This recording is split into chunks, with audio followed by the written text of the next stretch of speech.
let me get this straight here. So I'm seeing a whole lot of equipment purchases from you, but not seeing a whole lot of ROI. You know what that means, don't you? First of all, I know what ROI means, all right? It's that retirement savings thing. No, that's an IRA. ROI stands for return on investment. Well, you know what? I'm an artist, okay? So I don't need this. I'm also a little short on cash today, so if you can maybe Venmo me some lunch money, please.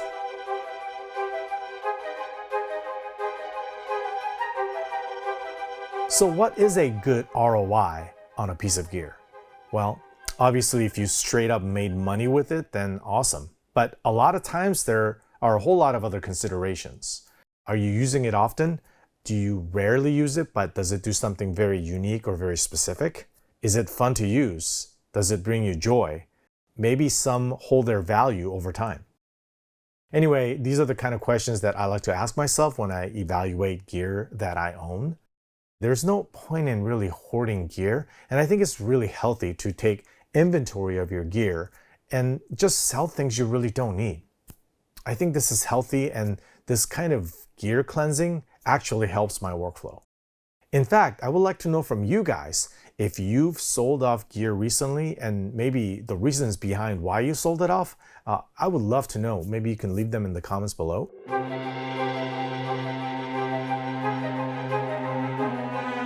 Okay, first up is the Metropolix.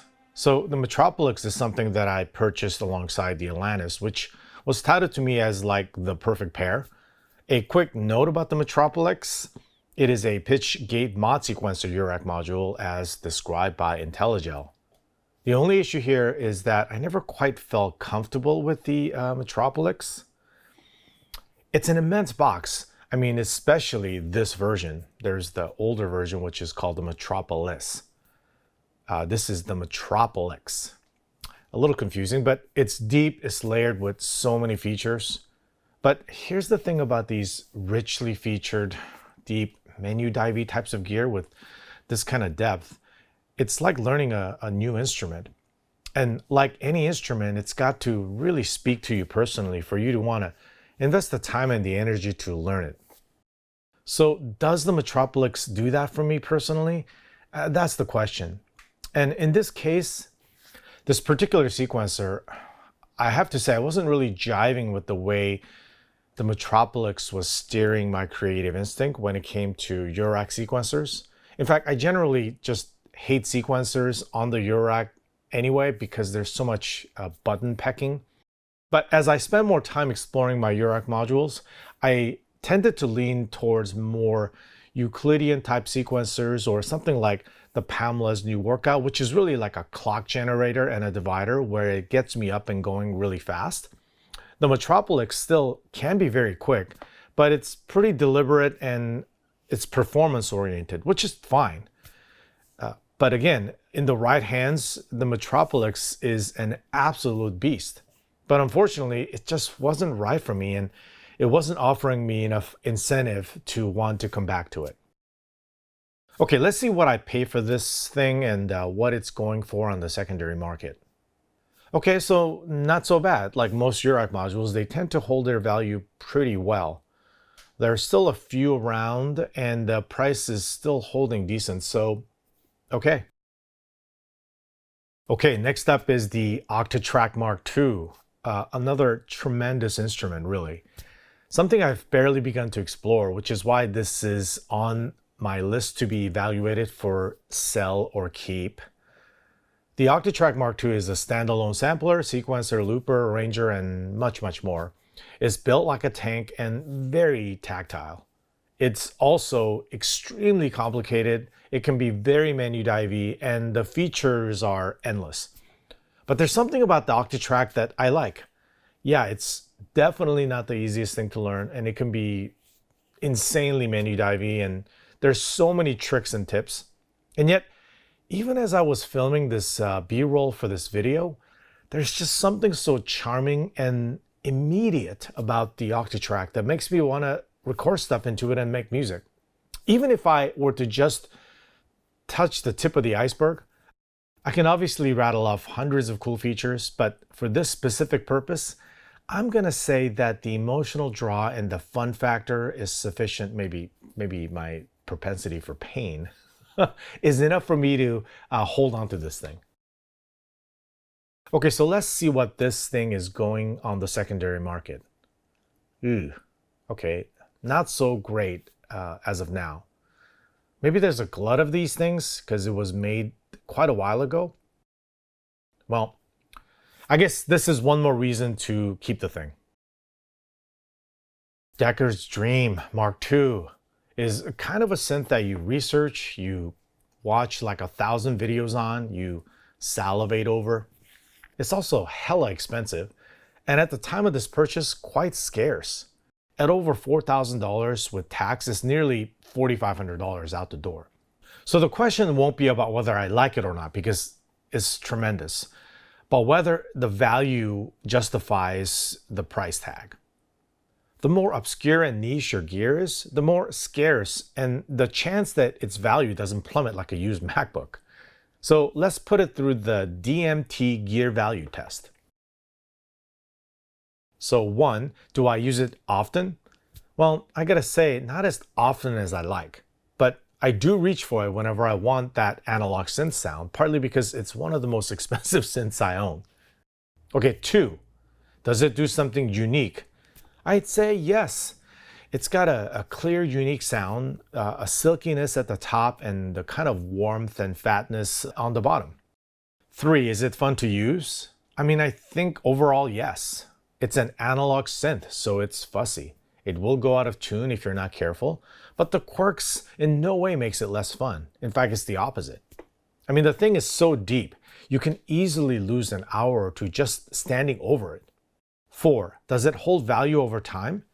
I mean, it certainly has, according to some of these auction sites and secondhand stores. But it's $4,500 out the door. Is it worth the value that it's bringing me? All right, so what is this thing going for actually? Okay, it's actually gone up a bit, so not too bad at all. I guarantee you that your old MacBook, especially one of those non-M1s, are not going to be as lucky.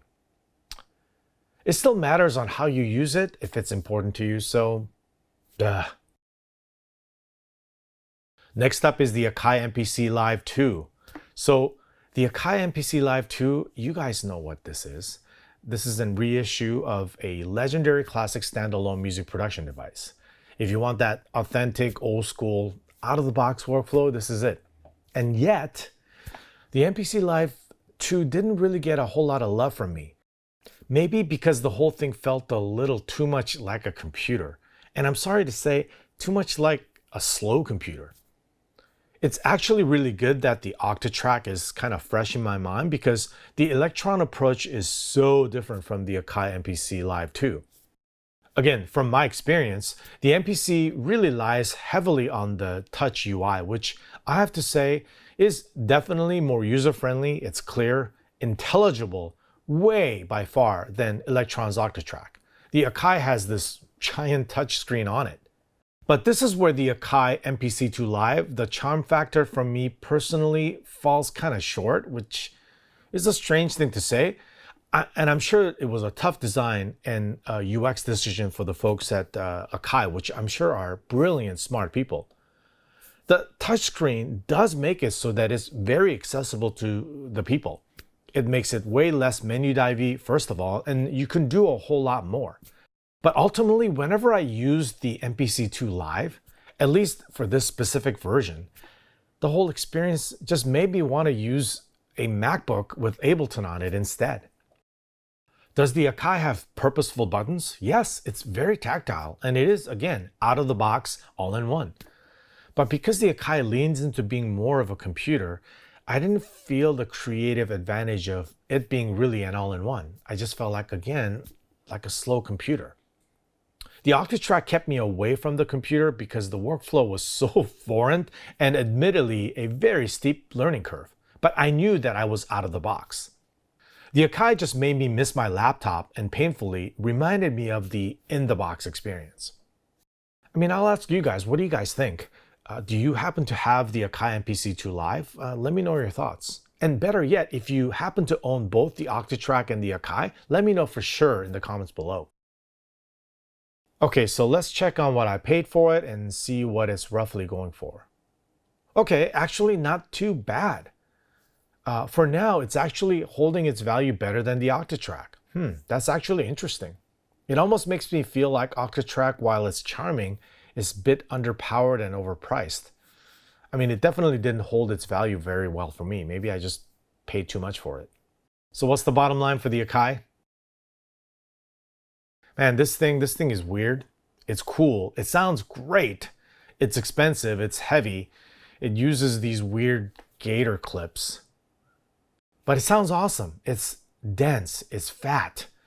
And the way you interact with it, the touch button thingies and how you can patch things with your fingers, it's as if some madman designed it, probably. Besides all the positives, there are two things that really bug me about it.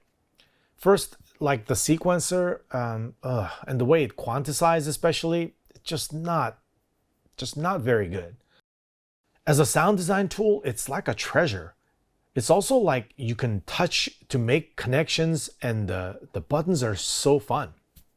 Yes, I hate the sequencer. I hate it, but certainly I can trigger this with another sequencer, MIDI, or other Eurorack modules. But it's a bummer that the sequencer is so unpleasant to use, for me personally. So it's tough. Do the cool design options outweigh the hugely annoying built-in sequencer? I genuinely don't know. Maybe I can start a poll or something. Like, if you guys know anything about the Pulsar-23, should I sell it or keep it? I don't know. You guys tell me. Okay, so let me see what I paid for and what it's generally going for. Okay, so not too bad.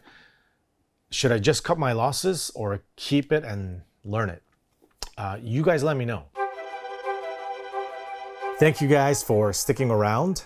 And don't forget to share your gear selling stories in the comments below. I would love to know. And as always, I would appreciate a like and a sub. Thank you so much. I will see you soon.